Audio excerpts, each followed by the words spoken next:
What's up, y'all? It's been a minute, but now I am back. What is up? What y'all doing? Playing some traffic. Don't play with me, ho. This shit gon' get graphic. They say that I'm the blueprint, yeah, they calling me schematic. Y'all already know what I'm going to say. Make sure that you go to patreon.com/AdrianExpression. Tuesday, just like every other Tuesday, every single week we do this. I'm gonna be posting yet another podcast episode over there exclusively on Patreon, so make sure you check it out. Also, check my description box for my other channel. Lots of content for you to get into. Now, let's get started. Let's get started. Now, like I told y'all, I have really just been looking away from politics for the most part. Honestly, I just keep checking what Biden is doing with them goddamn student loans. But for the most part, I've been looking away from politics.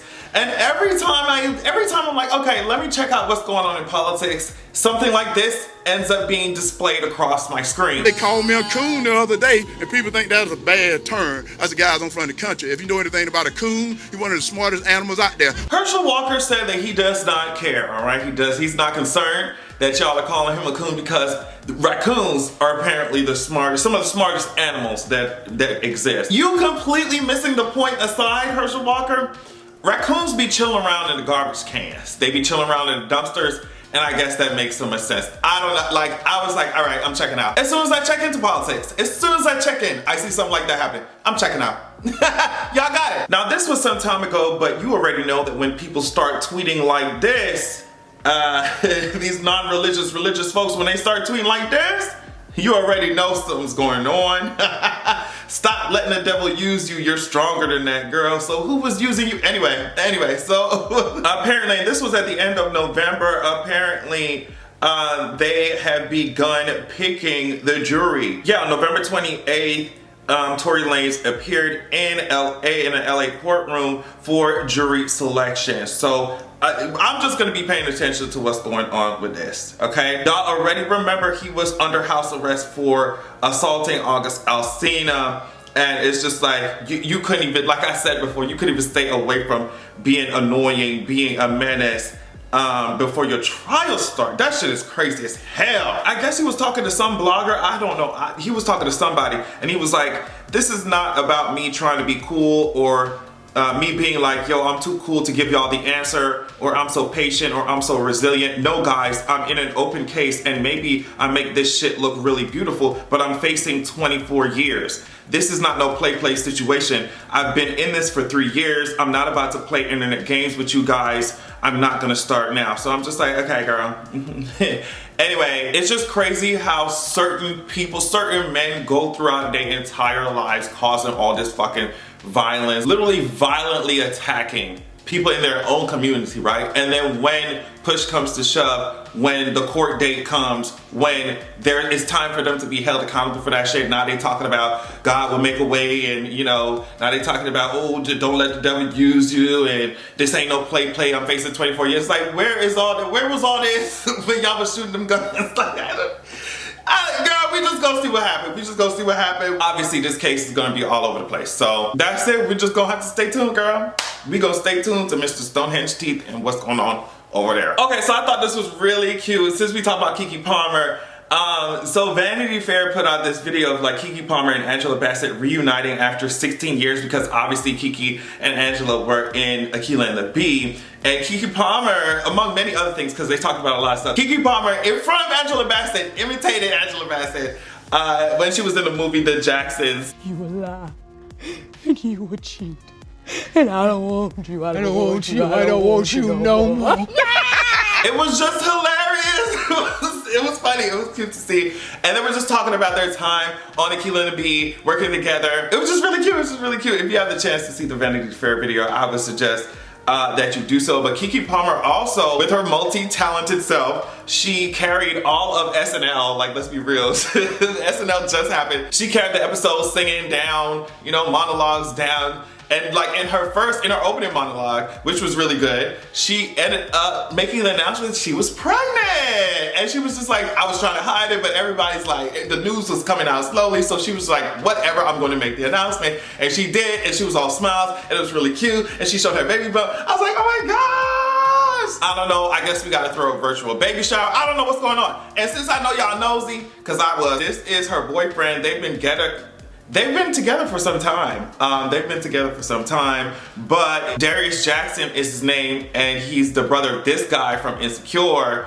So yeah, and she really killed the shit. Also on SNL, she did this like entire, I guess it's like a skit. Yeah, she was in a skit, and she was poking a lot of fun at Drake, y'all. Like it was, I'm sorry. And how she didn't want to be one of his tings. It was just, you gotta just watch it. You gotta just watch it. Anyway, it was funny. It was hilarious. And I feel like the way that some headlines are being written about Keke Palmer is like, y'all late. Y'all are late. Miss Mamas has been out here. Like, she's been doing the damn thing. You see what I'm saying? So, I mean, I'm happy that y'all are giving her shine, but I'm just like, we been there. Like, it's Keke Palmer. Like, I don't want to get into the super duper specifics of what's going on with this railroad strikes and stuff. But let's talk about this right here. The Senate voted down a deal 52-43 that would have granted rail workers 7 paid sick days. Apparently, railroad workers in the United States don't receive a single paid sick day.